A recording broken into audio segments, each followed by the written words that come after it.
Bonjour à tous et bienvenue dans cette nouvelle vidéo d'analyse technique sur les crypto-monnaies. Alors depuis la semaine dernière, il ne s'est pas passé grand-chose, le marché dans son ensemble a plutôt stagné. Donc la vidéo d'aujourd'hui elle va être un petit peu plus courte que les vidéos habituelles et on va surtout s'intéresser uniquement au Bitcoin.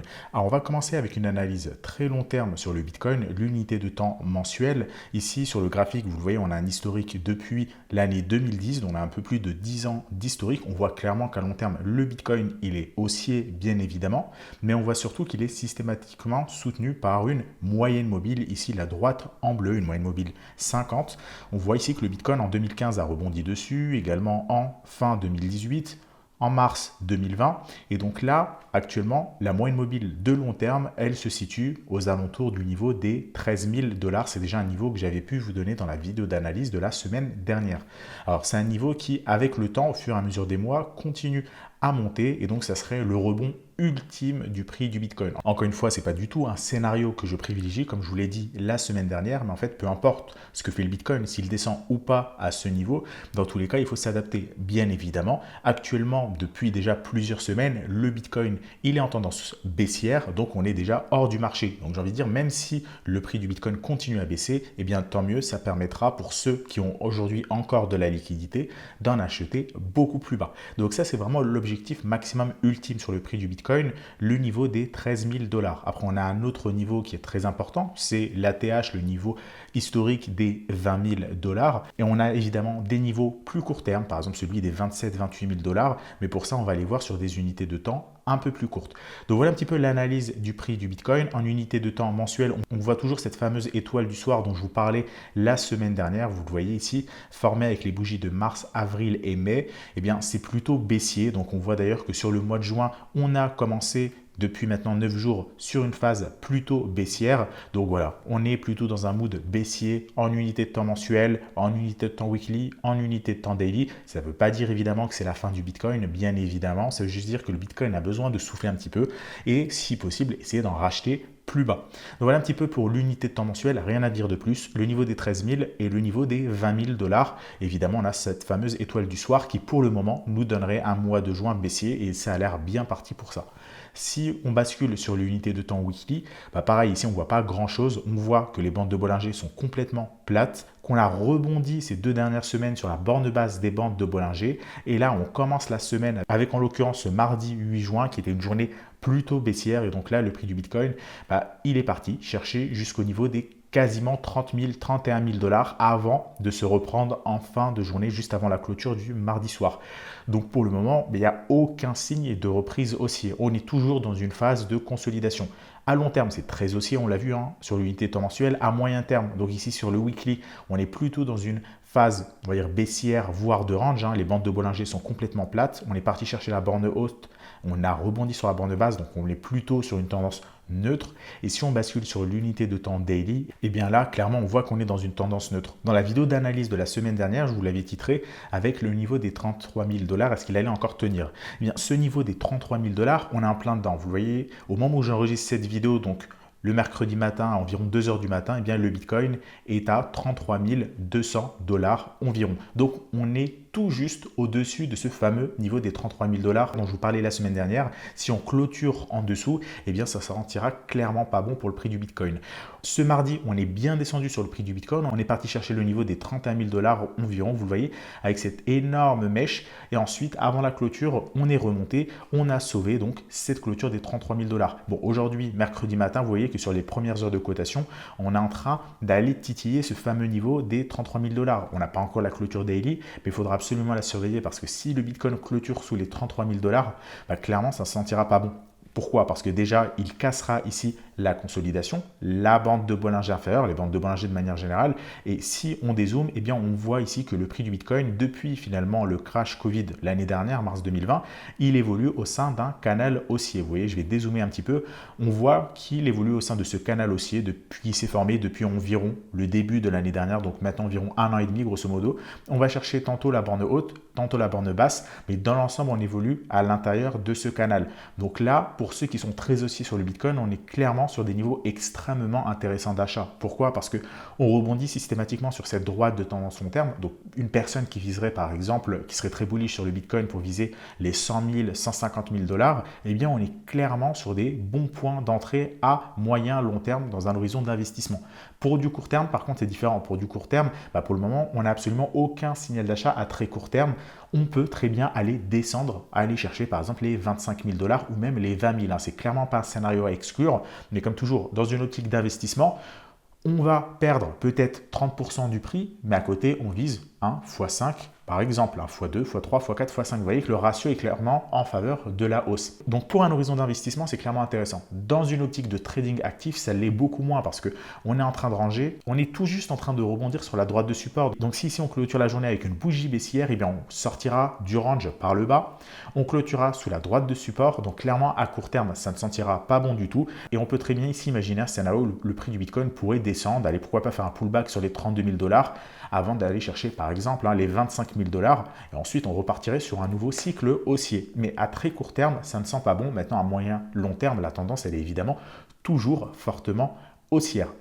D'ailleurs, en parlant un petit peu de cette tendance long terme, eh bien, je vais vous présenter deux graphiques qui sont issus de Glassnode. Alors, le premier, c'est le market cap to thermocap ratio, le ratio market cap divisé par thermocap. Et on voit ici donc ce ratio qui est en orange ici, la courbe orange, et on voit un gros niveau ici de résistance en rouge, l'encadré rouge, et bien systématiquement, en fin de bulle, le prix du Bitcoin va chercher à peu près ce niveau. Là, on le voit sur 2011, fin 2011, début 2012, on est parti chercher ce niveau-là. En 2014, pareil. En 2018, idem. Fin 2017 plutôt, idem. On est parti chercher ce niveau-là. Eh bien, vous le voyez maintenant, en 2021, on en est encore très loin. Et actuellement, ce que fait le Bitcoin par rapport à ses plus hauts, par rapport à ses sommets, ça ressemble pas mal à ce qu'il a pu nous faire en 2013. Vous le voyez, en 2013, le prix du Bitcoin n'était pas monté en ligne droite. Il a fait un premier ATH, il a énormément purgé et un second ATH. Contrairement à 2017 où il n'a fait quasiment que monter, avec évidemment des fortes corrections de 30 à 40%, mais on va dire qu'il est monté en une seule traite. En 2013-2014, il est monté en deux fois. Une première fois où il s'est arrêté en plein milieu ici, donc en dessous de l'encadré rouge, il a bien purgé, et une seconde fois où il a touché cet encadré rouge. Donc là, il semble nous faire à peu près la même chose. On a une première fois ici fait un ATH vers les 60 000 $, on n'a pas atteint l'encadré rouge. Là, il est en train de bien purger. Peut-être qu'il s'arrêtera à 30 000 $, peut-être qu'il ira chercher les 25 000 $. J'ai envie de dire, c'est du petit détail. Là, on est vraiment à quelques petits pourcentages près pour ensuite rebondir et aller chercher l'encadré rouge qui serait son top. Pour le moment, c'est difficile de prévoir. Ça peut être les 100 000 $, les 150 000 $, mais voilà, l'ordre de grandeur, c'est ça. C'est au moins un Bitcoin à 6 chiffres. Ça, c'est le premier graphique que je voulais vous montrer par rapport au Bitcoin. Le second graphique, pareil, toujours extrait de Glassnode. Alors, je ne l'ai pas précisé dans le précédent, mais sur le précédent et celui-là, c'est à chaque fois une moyenne mobile 7 jours qui est appliquée. Donc ici, c'est le ratio du ce qu'on appelle Realized Hodl. Donc ici, on a la courbe orange. Alors, je ne vais pas rentrer dans le détail de comment on a obtenu ces courbes-là, les calculs, etc. C'est précisé pour ceux qui vont sur Glassnode. Vous aurez tout le calcul qui est détaillé. Sinon, je vais y passer une demi-heure. Ce n'est pas vraiment le plus important dans cette vidéo. C'est surtout ce qu'on peut en tirer des graphiques. Et donc ici, on voit que sur ce graphique-là, on a la courbe orange qui systématiquement sur les tops va chercher cet encadré rouge. Vous le voyez, on l'a fait ici en 2012, 2011-2012. On l'a fait ici pareil en 2013-2014. On l'a refait ici en 2018 et vous voyez ici le prix du Bitcoin, pareil en 2020-2021, quand il s'arrête à 60 000 $, il est loin d'avoir cherché l'encadré rouge. En 2013, c'est à peu près la même chose qui s'est passé. Vous le voyez, il est bien monté. On a eu ici un fort retracement et le prix du Bitcoin est parti chercher l'encadré rouge. Ici, c'est la même chose. Le ratio est bien monté. Le prix du Bitcoin ensuite a purgé des 60 000 à 30 000 $ environ. Donc là, le ratio est en train de diminuer. Et ensuite, si le Bitcoin se reprend, eh bien, on pourra aller rechercher cet encadré rouge. Alors ici, je vous ai montré juste deux graphiques de Glassnode, deux ratios, mais en fait, il y en a beaucoup d'autres. On pourrait prendre plein d'indicateurs qui sont proposés par Glassnode, qui utilisent des données on-chain qui sont différentes, des données fondamentales qui vraiment ne sont pas forcément corrélées entre elles. Et on arrive toujours à plus ou moins la même conclusion, c'est-à-dire que le Bitcoin, tout au long de ce premier semestre 2020, eh bien, il est bien monté, il est fortement monté aux 60 000 $, mais il était en excès. Il avait besoin de temporiser un petit peu, de purger un petit peu avant de se reprendre. Et donc là, évidemment, il faut en profiter. Le Bitcoin, il a perdu environ 50% de sa valeur. C'est quand même un très, très fort retracement. Ce que je vous dis là, c'est uniquement pour ceux qui sont les plus bullish d'entre vous sur les cryptos, sur le Bitcoin en particulier, et qui savent ce qu'ils font. Si vous êtes dans une optique évidemment d'investissement long terme. Si vous êtes dans une optique court terme sur les crypto-monnaies et que vous voulez utiliser du levier, et que vous êtes nouveau, eh bien là, ce n'est pas forcément le même discours que j'aurais évidemment. Alors je précise si vous êtes nouveau, parce que si vous êtes ancien et que vous étiez déjà là sur le Bitcoin depuis quelques semaines, quelques mois, en utilisant du levier, eh bien il est fort à parier que la plupart d'entre vous ont déjà eu des comptes qui se sont fait liquider. Évidemment, je ne vous recommande absolument pas d'utiliser le levier sur les cryptos, étant donné que c'est déjà très très volatile. Le levier, c'est très bien pour ceux qui savent ce qu'ils font. Si vous savez utiliser le levier, vous savez couper vos positions, les sécuriser, ok, là pourquoi pas. Mais quand on est débutant, je ne recommande absolument pas d'utiliser du levier et encore moins de faire du trading actif. Vaut mieux déjà commencer par, on va dire, du trading long terme, de l'investissement. Et une fois qu'on comprend un petit peu comment évolue le prix, là on peut s'orienter vers du trading actif, de l'intra-week, de l'intraday, peu importe. Donc voilà un petit peu par rapport à l'analyse du Bitcoin. Ce qu'il faut en retenir, c'est que selon moi, le Bitcoin n'a absolument pas atteint son ATH de fin de cycle. C'est-à-dire qu'il a atteint un premier ATH, certes, vers le niveau des 60 000 $, un peu au-dessus, mais c'est juste un ATH local, comme il a déjà pu nous le faire à de nombreuses reprises par le passé, mais on n'est clairement pas sur l'ATH de fin de cycle. Encore une fois, on a le temps. Il faut aussi se dire que si le Bitcoin actuellement est en train de purger, eh bien tant mieux. Ça permet d'allonger le cycle haussier et donc on puisse profiter plus longtemps de la hausse des cryptos, que ce soit le Bitcoin ou même les altcoins de manière générale. Alors évidemment, il faut surveiller principalement le Bitcoin. Je vous l'ai déjà annoncé dans la vidéo d'analyse de la semaine dernière. Si vous voulez que les alts prennent en valeur, eh bien, il faut que le Bitcoin quand même se ressaisisse. On ne peut pas imaginer un Bitcoin qui perd en valeur pendant que des alts montent. C'est quand même assez difficilement concevable. Voilà un petit peu par rapport à l'analyse du Bitcoin. Je vais faire un petit aparté par rapport à ce qu'on vous propose dans la stratégie de trading automatique au sein du club privé. Je vous l'avais déjà annoncé depuis plusieurs semaines. Je vous le redis aujourd'hui, on est quasiment full stablecoin. Vous le voyez, composition du portefeuille au 8 juin, au 7 juin. Eh bien, on est à 90% en stablecoin. On a juste 10% d'alt, mais voilà, on est majoritairement en stablecoin et on est déjà majoritairement en stablecoin depuis plusieurs semaines. Donc voilà, c'est une stratégie pour les nouveaux d'entre vous, je vous rappelle, une stratégie de trading automatique. Il vous suffit simplement de connecter votre compte à notre plateforme et une fois que le compte est connecté, on va se charger automatiquement d'acheter et de revendre à votre place. Évidemment, il y a des questions qui reviennent souvent. J'y ai déjà répondu ces dernières semaines, mais je vais le refaire parce que je sais qu'il y a toujours des nouveaux qui regardent ces vidéos. Souvent, une question qui revient, c'est est-ce que cette stratégie surperforme le Bitcoin? Est-ce que cette stratégie fonctionne également en marché baissier? Est-ce que cette stratégie arrive à revendre au bon moment? Etc. etc. Alors, la réponse, évidemment, c'est oui. Vous l'avez déjà vu dans un topo que j'ai fait la dernière fois où je vous ai indiqué que la stratégie, déjà que le Bitcoin n'avait pas perdu beaucoup de valeur, eh bien, elle surperformait le Bitcoin. Bon, depuis, le Bitcoin a perdu la moitié de sa valeur. Nous, on est majoritairement, très majoritairement même en stablecoin. Donc, évidemment, clairement, ça surperforme beaucoup le Bitcoin. Pareil pour les retournements de tendance, on est sorti très tôt, donc ça performe en marché baissier, etc. etc. D'ailleurs, je vous annonce également aujourd'hui publiquement qu'on est en train de travailler sur une V2 de cette stratégie-là pour donner des performances encore plus élevées et un drawdown encore plus faible. Donc c'est une stratégie actuellement qui est disponible sur des comptes de bêta-testeurs et qu'on va déployer très bientôt publiquement dans les prochaines semaines, probablement d'ici la fin du mois de juin. Donc je vous donnerai plus d'informations dans les futures vidéos d'analyse technique. Donc cette stratégie déjà, elle est déjà en place depuis l'année dernière. Elle fonctionne très bien. Elle a un drawdown relativement correct. Elle a donné une très belle performance, mais on est déjà en train de l'améliorer. Une nouvelle solution va être proposée. Toutes les informations seront données évidemment le moment venu. Quoi qu'il en soit, si elle vous intéresse, le lien il est dans la description. Vous allez avoir toutes les informations dessus en fonction du capital que vous avez.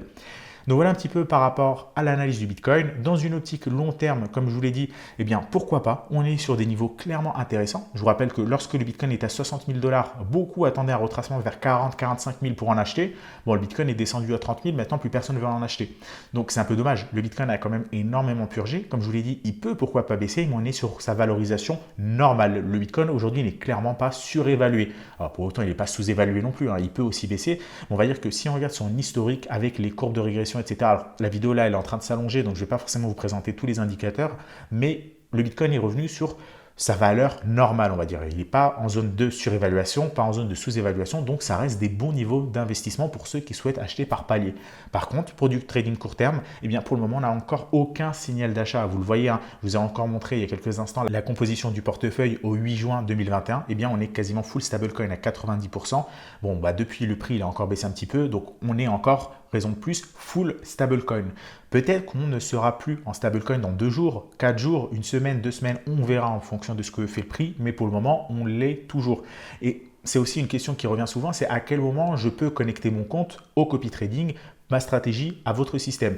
Eh bien, c'est assez simple. Lorsqu'on a un stablecoin, c'est toujours beaucoup plus simple parce que si on est positionné en Bitcoin, en Ether, en Litecoin, peu importe, eh bien là, vous n'allez pas rentrer au même niveau que nous. Alors que maintenant, on est déjà full stablecoin, donc c'est évidemment beaucoup plus intéressant. Ça ne veut pas dire qu'il y aura des trades qui vont être pris dans les 2, 3, 4, 5 prochains jours. Je précise, peut-être qu'il n'y aura absolument aucun trade qui sera pris pendant une semaine, 2 semaines, 3 semaines.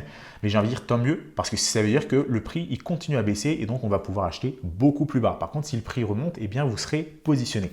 Donc voilà, toutes les informations sont présentes dans le lien que je vous mets en description. Et concernant la V2, je vais vous donner beaucoup plus d'informations sur les performances et tout ce que vous pouvez en attendre dans la vidéo d'analyse de la semaine prochaine. Voilà par rapport à cette vidéo, j'espère maintenant que vous avez pu vous situer un petit peu mieux par rapport au Bitcoin, ce qu'il en fait, où est-ce qu'il en est, est-ce que finalement c'est mort ou pas du tout, est-ce que le niveau des 33 000 $ est toujours pertinent ou pas. J'ai répondu à toutes ces questions et bien maintenant, c'est à vous de jouer en fonction de si vous êtes dans une optique investisseur, trading actif ou même les deux. On peut très bien avoir deux portefeuilles et investir dans le Bitcoin par palier, par exemple en investissement, et par contre sur signal d'achat lorsqu'on fait du trading actif. Je vous remercie d'avoir suivi cette vidéo. Si vous l'avez appréciée, comme d'habitude, n'oubliez pas de laisser un like sous la vidéo. Si vous avez des questions, des demandes, vous avez l'espace commentaire, on vous répondra. Je vous souhaite à tous une excellente journée et je vous retrouve dans la vidéo d'analyse de la semaine prochaine. À très bientôt.